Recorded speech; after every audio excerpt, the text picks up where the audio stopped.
Halo guys, para mahasiswaku semuanya.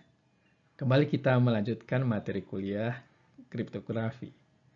Pada kali ini, kita akan membahas bermacam-macam serangan yang dilakukan terhadap kriptografi. Serangan itu bertujuan untuk memecahkan ciphertext menjadi plaintextnya atau untuk menemukan kunci yang digunakan untuk enkripsi dan dekripsi pesan. Saya ucapkan selamat belajar dan selamat mengikuti. Pada materi awal kuliah tentang pengantar kriptografi, kita sudah mengetahui bahwa tujuan kriptografi adalah untuk menjaga keamanan pesan. Nah, salah satu layanan keamanan pesan yang disediakan oleh kriptografi adalah confidentiality atau kerahasiaan pesan. Kerahasiaan pesan dapat dilakukan dengan melakukan enkripsi plaintext menjadi ciphertext dengan menggunakan suatu kunci. Nah, keseluruhan poin dari kriptografi adalah menjaga kerahasiaan pesan dan kunci dari penyadap atau fs dropper maupun dari kriptanalis. Nah, kita tahu bahwa kriptanalis adalah orang yang melakukan kriptanalisis. Kriptanalisis adalah ilmu dan seni untuk memecahkan ciphertext menjadi plaintext tanpa mengetahui kunci yang digunakan. Kriptanalis ini juga dapat merangkap sebagai seorang penyadap. Kriptanalis itu berusaha memecahkan ciphertext dengan melakukan serangan terhadap kriptografi. Nah, apa yang dimaksud dengan serangan atau attack pada kriptografi? Nah, serangan kita definisikan sebagai setiap usaha atau percobaan yang dilakukan oleh kriptanalis untuk menemukan kunci, yaitu kunci yang digunakan untuk enkripsi dan dekripsi, atau untuk menemukan plaintext dari ciphertext-nya. Nah, dalam membahas serangan ini, kita selalu mengasumsikan kriptanalis mengetahui algoritma kriptografi yang digunakan untuk enkripsi dan dekripsi pesan. Meskipun pada kenyataan sebenarnya, kita kadang-kadang tidak pernah tahu algoritma apa yang digunakan oleh suatu pihak dalam mengenkripsi dan dekripsi pesan. Namun, untuk menyederhanakan masalah, kita mengasumsikan algoritma kriptografi yang digunakan diketahui. Jadi kita hanya fokus pada kuncinya saja. Hal ini sejalan dengan prinsip Kerckhoff yang mengatakan bahwa semua algoritma kripto harus publik, hanya kunci yang rahasia. Oleh karena itu, satu-satunya keamanan pada kriptografi itu terletak pada kuncinya. Serangan yang dilakukan pada kriptografi itu banyak jenisnya. Kita dapat mengelompokkan serangan-serangan itu dari berbagai sudut pandang. Nah, berdasarkan keterlibatan penyerang di dalam komunikasi antara pengirim dan penerima, maka serangan dapat dibagi menjadi serangan pasif dan serangan aktif. Serangan pasif atau passive attack ini adalah jenis serangan yang dalam hal ini penyerang tidak terlibat di dalam komunikasi antara pengirim dan penerima pesan. Nah, tidak terlibat artinya penyerang tidak melakukan intervensi, tidak melakukan intervensi komunikasi antara pengirim dan penerima pesan. Jadi penyerang hanya melakukan penyadapan saja untuk memperoleh data atau informasi sebanyak-banyaknya. Nah, data atau informasi ini akan digunakan dalam melakukan kriptanalisis. Jadi kalau sebagai contoh di sini Alice dan Bob berkomunikasi, maka pesan-pesan antara Alice dan Bob ini itu disadap oleh pihak ketiga ini, yaitu fs dropper. Apakah kalian pernah mendengar sebuah kakas yang digunakan untuk sniffing, namanya Wireshark? Wireshark adalah sebuah kakas yang digunakan untuk memantau lalu lintas data di dalam jaringan komputer. Orang yang memasang Wireshark ini itu dapat memantau semua data yang melewati suatu jaringan. Nah, termasuk juga data yang bersifat rahasia. Jadi dengan menggunakan Wireshark ini juga dapat digunakan untuk melakukan penyadapan. Sebagai contoh, ini adalah sebuah screenshot Wireshark yang menampilkan username dan password seorang pengguna di dalam sebuah jaringan. Nah, username-nya adalah Ibrahim Diep dan passwordnya adalah yemen123. Nah, password dan user ID ini itu dalam bentuk plain text. Jadi siapapun yang memasang Wireshark itu dapat membaca informasi yang rahasia seperti password ini. Jadi kalau kita tidak melakukan enkripsi pada pesan di dalam jaringan, maka pihak ketiga yang menyadap itu bisa membacanya dengan jelas. Di dalam dunia penyadapan, itu terdapat banyak metode untuk melakukan penyadapan. Antara lain adalah wiretapping, electromagnetic eavesdropping, dan yang ketiga adalah acoustic eavesdropping. Wiretapping merupakan metode penyadapan pada saluran komunikasi yang berupa kawat atau kabel. Jadi pada kabel atau kawat ini ditancapkan sebuah alat yang dapat membaca semua sinyal yang dikirim melalui kawat atau kabel tadi. Pada sistem komunikasi yang menggunakan pesawat telepon, orang bisa melakukan penyadapan dengan mempelajari bagaimana kabel-kabel di dalam pesawat telepon ini bekerja mengalirkan sinyal. Jadi kalau kita pernah melihat di dalam film, misalnya di dalam film Hollywood, itu ada adegan di mana pihak ketiga itu dapat mendengar pembicaraan antara dua orang yang sedang menelpon. Nah, itu adalah karena ia mengetahui bagaimana teknik penyadapan pada pesawat telepon ini. Metode penyadapan berikutnya adalah electromagnetic eavesdropping. Ini adalah bertujuan untuk menyadap komunikasi yang menggunakan gelombang elektromagnet. Gelombang elektromagnet adalah gelombang yang digunakan pada telepon seluler, ya. Contohnya sinyal GSM. Untuk melakukan electromagnetic eavesdropping ini, itu umumnya menggunakan peralatan atau perangkat keras yang dapat menangkap sinyal-sinyal yang dipancarkan pada suatu area tertentu. Metode penyadapan yang ketiga adalah acoustic eavesdropping. Ini adalah metode penyadapan dengan cara merekam semua suara atau pembicaraan telepon di suatu tempat, ya, misalnya di kantor kedutaan besar. Itu dipasang alat yang dapat merekam suara percakapan telepon atau suara orang yang sedang rapat, sehingga pihak penyadap dapat mengetahui apa yang sedang dibicarakan. Jenis serangan berikutnya adalah serangan aktif atau active attack.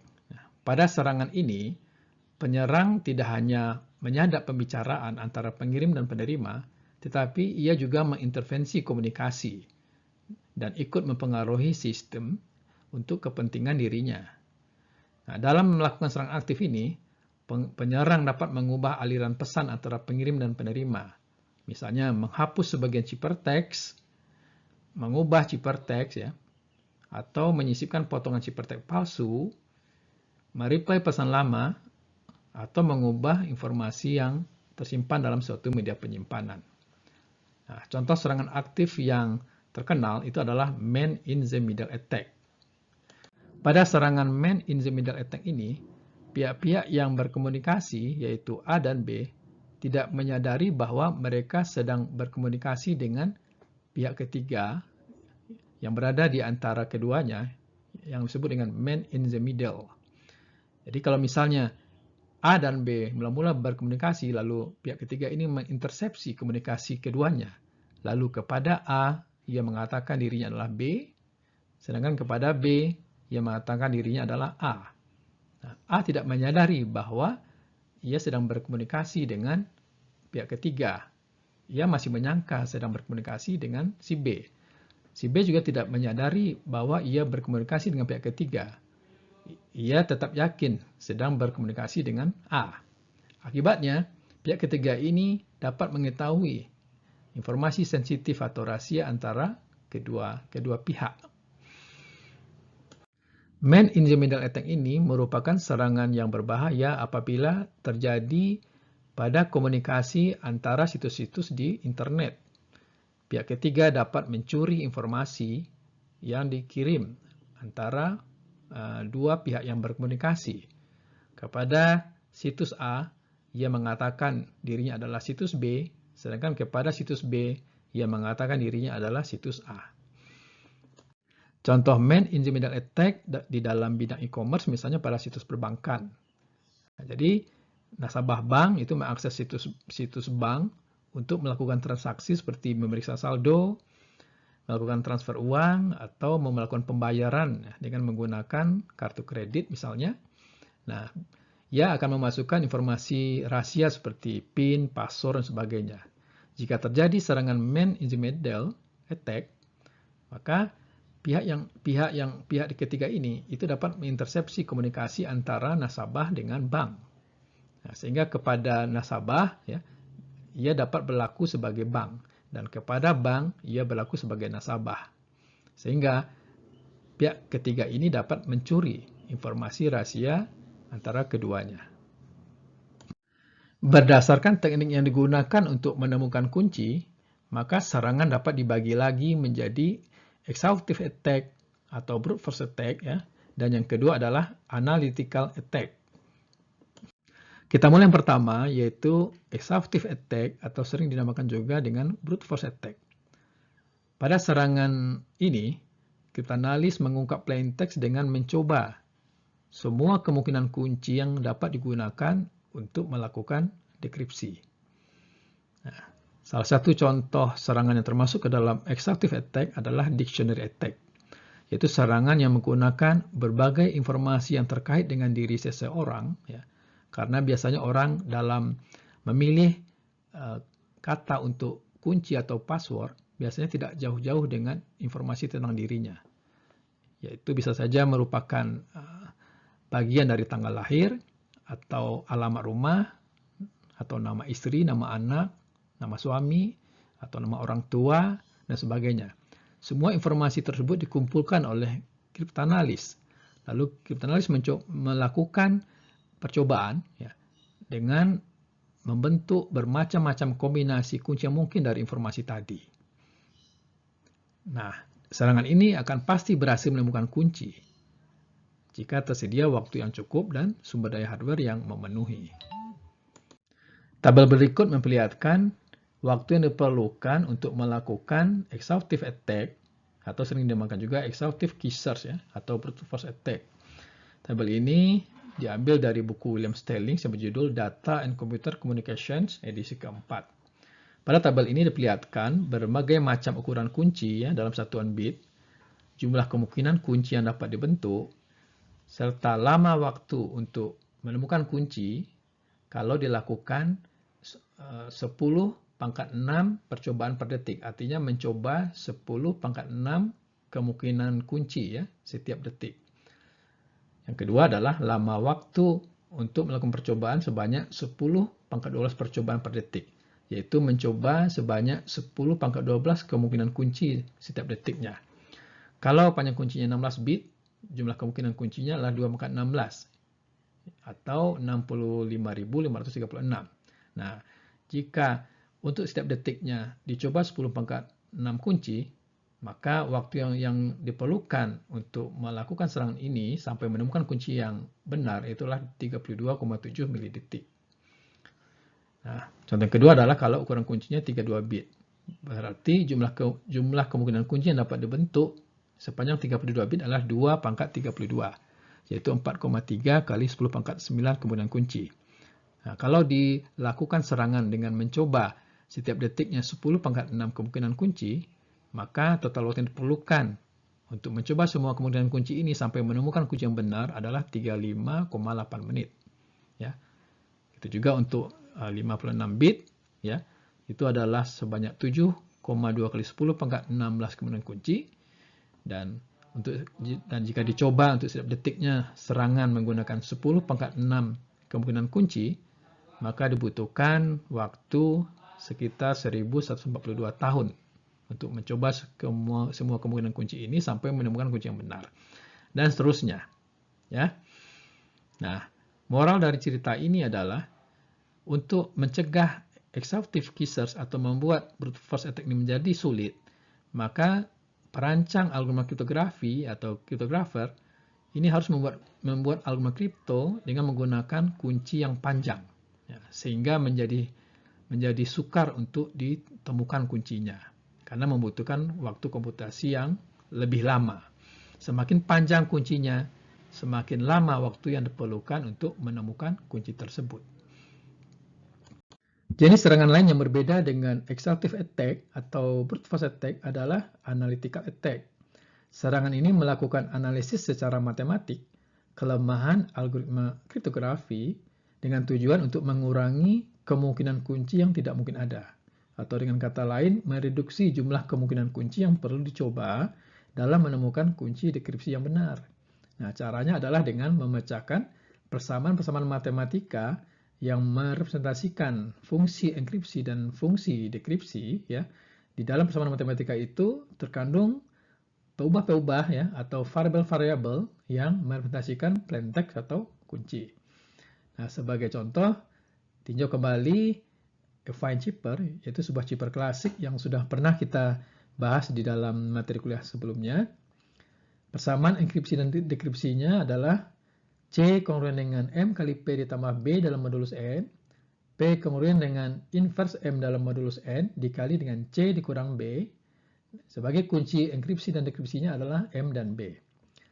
Nah, M dan B ini harus memenuhi syarat sebagai berikut, yaitu M bilangan bulat yang relatif prima dengan N, dan B adalah jumlah pergeseran. Nah, lalu kita lakukan analisis matematik sebagai berikut.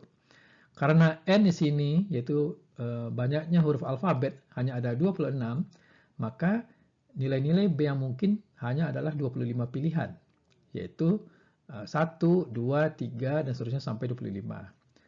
Nah, sedangkan M ini harus relatif prima dengan 26. Nah, banyaknya bilangan bulat yang relatif prima dengan 26 hanyalah 12, yaitu 1, 3, 5, 7, 9, 11, 15, 17, 19, 21, 23, dan 25. Jadi kita di sini hanya perlu mencoba 25 pilihan untuk B dan 12 buah pilihan nilai untuk M.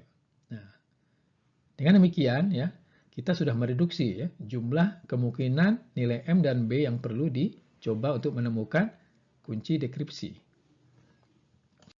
Dengan metode analytical attack ini, kriptanalis biasanya akan lebih cepat menemukan kunci dibandingkan dengan cara exhaustive attack.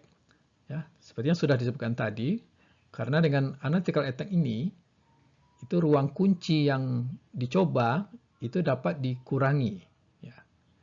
Oleh karena itu, agar algoritma kriptografi tahan terhadap serangan analytical attack, perancang algoritma kriptografi harusnya membuat algoritma kriptografi yang serumit mungkin, ya, atau sekompleks mungkin persamaan matematikanya, sehingga sulit dilakukan serangan analytical attack.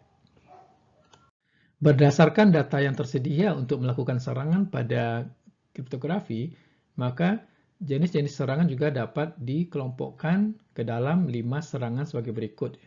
Yang pertama adalah ciphertext only attack, kedua non-plaintext attack, ketiga chosen plaintext attack, keempat adaptive chosen plaintext attack, dan yang kelima chosen ciphertext attack. Kita mulai yang pertama, yaitu ciphertext only attack. Nah, sesuai namanya, ya, kriptanalis hanya memiliki data berupa ciphertext saja. Tidak ada data lain yang tersedia untuk melakukan kriptanalisis. Nah, untuk menemukan kunci atau plaintext, kriptanalis melakukan serangan yang sama seperti pada exhaustive attack, ya, atau brute force attack. Ia akan mencoba semua kemungkinan kunci untuk menemukan kunci yang benar. Atau kriptanalis melakukan teknik analisis frekuensi untuk menemukan plaintext, ya, yang nanti akan kita bahas dalam materi kriptanalisis. Nah, secara matematis, ciphertext only attack itu dimodelkan sebagai berikut. Diberikan potongan ciphertext C1, C2, ya, atau secara umum adalah CI, yang dalam hal ini C1 adalah hasil enkripsi plaintext P1 dengan menggunakan kunci K, C2 adalah hasil enkripsi plaintext P2 dengan menggunakan kunci K, dan CI adalah hasil enkripsi plaintext PI dengan menggunakan kunci K. Nah, lakukanlah proses deduksi untuk menemukan plaintext P1, P2, atau PI, atau menemukan kunci K, ya, yang nantinya kunci K ini dapat digunakan untuk memperoleh plaintext PI plus 1, ya, dari ciphertext CI plus 1. Yang kedua adalah non-plaintext attack. Ini adalah serangan yang dalam hal ini kriptanalis memiliki sejumlah pasangan plaintext dan ciphertext yang berkoresponden. Jadi, kriptanalis memiliki potongan plaintext P1 dan ciphertextnya, yaitu C1, plaintext P2 dan ciphertextnya C2, ya, plaintext PI dan ciphertextnya CI. Nah, dengan menggunakan pasangan plaintext dan ciphertext ini, kriptoanalis melakukan deduksi ya untuk menemukan K, yang nantinya K ini dapat digunakan untuk mendekripsi ciphertext yang lain, ya, yaitu ciphertext CI+1 untuk menemukan plaintext PI+1. Tentu kalian bertanya-tanya, bagaimana menemukan potongan ciphertext dan plaintext yang berkoresponden dengan ciphertext tersebut? Nah, sebenarnya hal ini tidak terlalu sulit untuk dilakukan, karena pada beberapa pesan yang formatnya sudah terstruktur, ini akan membuka peluang bagi kriptoanalis untuk menerka plaintext dari ciphertext yang berkoresponden. Nah, misalnya pada surat-surat resmi, ya, surat-surat di kantor kedutaan besar, ya, surat-surat di lembaga formal, itu dimulai dengan kata dengan hormat, ya, atau diakhiri dengan wassalam. Nah, biasanya kriptoanalis itu mempelajari format-format surat tersebut. Nah, ketika ia mendapatkan suatu surat yang terenkripsi, nah dia dapat menerka bahwa bagian awal ciphertext pada surat itu berkoresponden dengan kata dengan hormat. Nah, bagian akhirnya berkoresponden dengan wassalam. Begitu juga pada email, ya, itu biasanya dimulai dengan kata from dan to. Nah, dengan mengamati pola-pola di dalam email, maka kriptoanalis dapat menembak bahwa bagian awal dari surat itu adalah kata from, ya, atau to gitu. Begitu juga pada kode program dalam bahasa C, itu dimulai dengan include, ya, atau dalam bahasa Pascal kata program. Nah, jadi kalau menemukan kode program yang terenkripsi, maka bagian awalnya itu, bagian awal ciphertextnya itu adalah plaintext include, ya, atau program dan sebagainya. Yang ketiga adalah chosen plaintext attack. Ini merupakan varian dari non-plaintext attack. Pada chosen plaintext attack ini, kriptoanalis dapat memilih plaintext tertentu yang dia miliki untuk dienkripsikan, yaitu plaintext yang lebih mengarah untuk menemukan kunci. Jadi, kriptoanalis memiliki pasangan plaintext P1 dan C1, P2 dan C2, ya, PI dan CI. Nah, kriptoanalis dapat memilih di antara potongan plaintext dan ciphertext ini untuk mendeduksi kunci K. Nah, kunci K ini digunakan nantinya untuk menemukan plaintext PI+1 dari ciphertext CI+1. Sebagai contoh chosen plaintext attack, perhatikan gambar ini. Ini ada dua orang kriptoanalis yang bekerja sama untuk menemukan kunci K yang digunakan untuk mengenkripsi PIN dari suatu kartu ATM. Seperti untuk diketahui bahwa mesin ATM itu selalu mengenkripsi PIN yang dimasukkan oleh pemilik kartu sebelum PIN tersebut dikirim ke komputer server bank. Jadi komputer yang ada di mesin ATM ini mengenkripsi PIN dengan menggunakan suatu kunci K yang rahasia. Nah, ciphertext dari PIN itu dikirim ke komputer server bank. Server bank kemudian mendekripsi PIN lalu membandingkan PIN tersebut dengan database mereka. Jika sama, berarti pemilik kartu tersebut terautentikasi sehingga bisa melakukan transaksi perbankan. Nah, di sini misalkan seorang kriptoanalis memiliki kartu ATM dia sendiri dan dia mengetahui PIN-nya.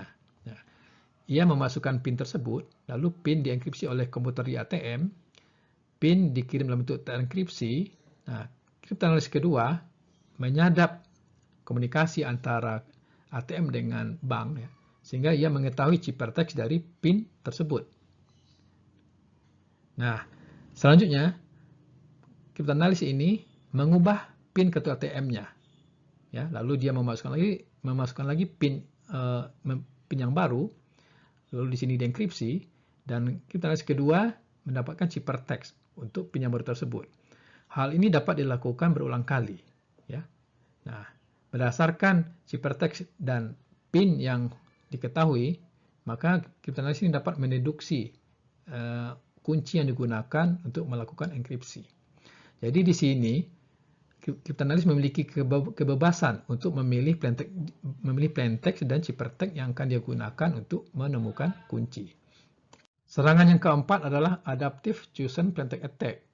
Ini adalah varian dari chosen plaintext attack yang dalam hal ini kriptoanalis dapat memilih plaintext secara adaptif.